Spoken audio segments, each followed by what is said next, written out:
Simple lang ang kailangan natin. Disiplina. Mga tren na tumatakbo sa tamang oras.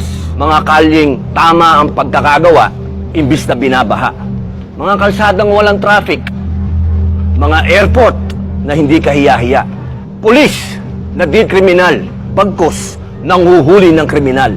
Mga public servant na hindi nangaapi, kung hindi, nagsisilbi.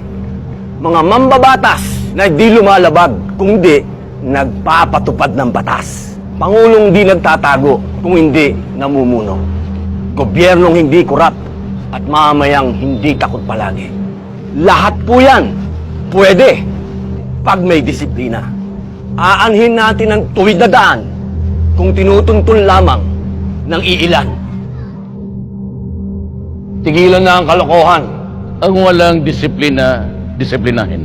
Disiplina Duterte para presidente.